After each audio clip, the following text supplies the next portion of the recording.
Halo guys, selamat datang dan selamat berjumpa kembali dengan saya. Maaf karena terlalu lama tidak membuat video karena ada pekerjaan yang tidak bisa saya tinggal. Dan pada kesempatan kali ini saya akan memberikan tutorial cara membuat pintu sliding untuk lemari pakaian. Dan sebelum kita lanjut ke pembahasan, silahkan teman-teman tekan subscribe, like, dan share agar saya lebih bersemangat membuat video-video yang menarik. Oke, pertama kita siapkan bahan. Di sini saya menggunakan bahan selimar untuk daun pintunya.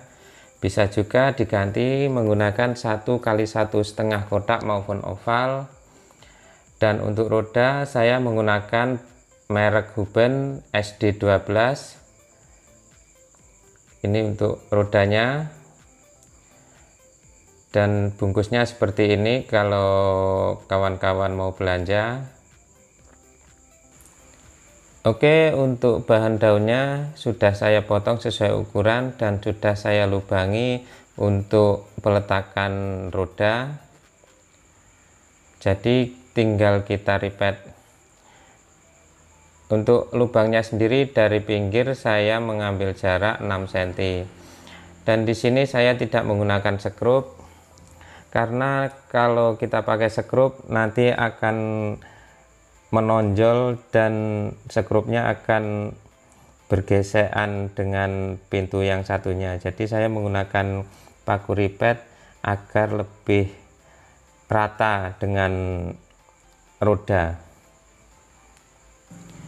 Untuk pintu sliding seperti ini dan menggunakan roda Huben SD12 mempunyai kelebihan tersendiri dibandingkan roda etalase.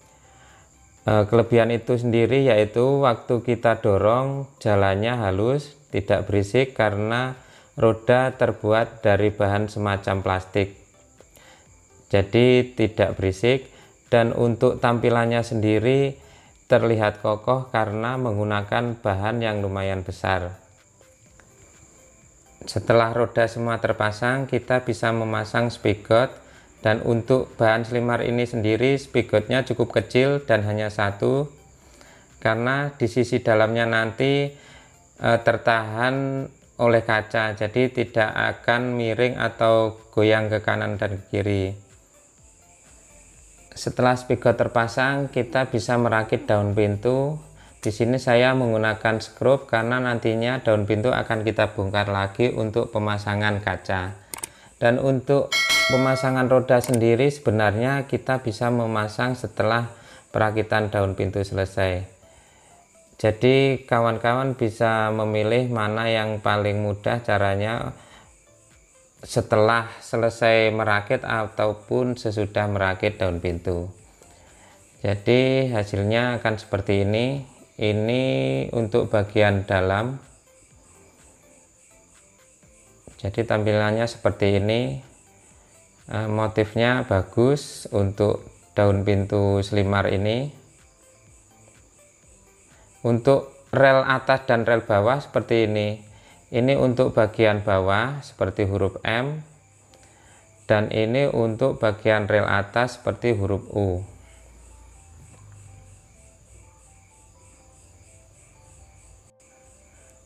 Rel pintu ini sebenarnya biasa dipasang untuk HPL. Jadi untuk aluminium kita perlu tambahan bahan lagi, karena di HPL bisa dilubangi menggunakan mesin trimmer. Dan untuk aluminium kita bisa menggunakan bahan tambahan yaitu U setengah. Jadi pertama U setengah kita paku di bawah, lalu untuk relnya kita kasih lem dan cukup dimasukkan di dalam U setengah tadi. Jadi untuk paku ripet maupun sekrup tidak akan kelihatan dan tidak akan mengganggu roda ataupun jalannya roda. Dan untuk pintu sliding ini yang banyak jadi pertanyaan adalah bagian rel dan bagian roda. Untuk pemasangan rel kanan kiri ini kita bisa memberi jarak setengah senti atau 5 mili. Jadi nanti tidak akan bergesekan dengan pintu satu dengan satunya. Cukup kita kasih lem dan kita letakkan seperti ini. Jadi tidak akan kelihatan dari luar paku ripetnya. Jalannya juga mulus dan tampilannya juga bagus. Untuk bagian atas juga sama seperti ini. Kita kasih 2 U setengah dan kita kasih lem, lalu kita masukkan. Dan untuk bagian atas tidak akan jatuh. Kemudian kita bisa melakukan pemasangan atau penyetelan pintu. Sebenarnya membuat pintu ini cukup mudah ketimbang kita membuat pintu yang biasa pakai engsel piano. Ini cukup cepat, simple, dan terlihat bagus. Kemudian aksesoris pendukungnya yaitu handle. Saya menggunakan handle seperti ini. Bisa juga menggunakan handle biasa. Dan untuk kunci saya menggunakan kunci mekar merek Huben juga seperti ini. Jadi waktu kita dorong akan mengunci sendiri. Kemudian kita bisa membuat lubang untuk handle,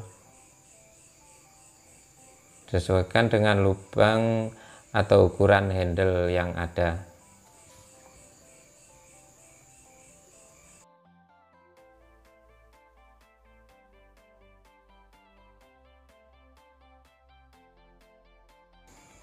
Setelah lubang handle siap, kita bisa memasang handle, dan handlenya sendiri cukup kita ripet atas dan bawah.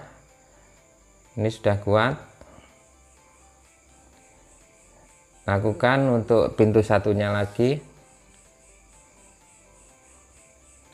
Kemudian untuk tiang bagian pinggir saya menggunakan bahan 1x2 dan tidak perlu dikasih L setengah seperti halnya kita membuat etalase ataupun pintu etalase yang biasanya kita kasih U setengah. Jadi cukup simple. Hasil handlenya seperti ini.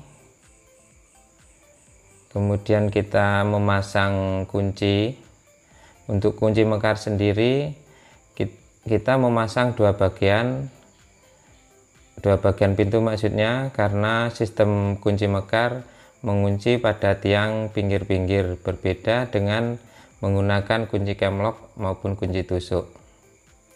Jadi ini lumayan agak boros sedikit, tapi hasilnya bagus.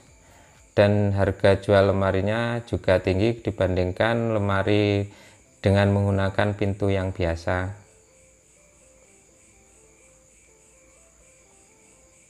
Hasilnya seperti ini.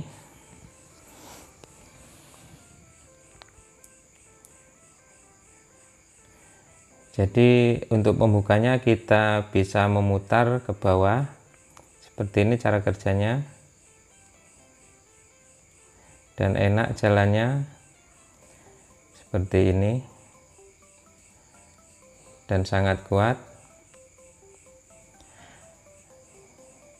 Dan terima kasih sudah menonton video ini.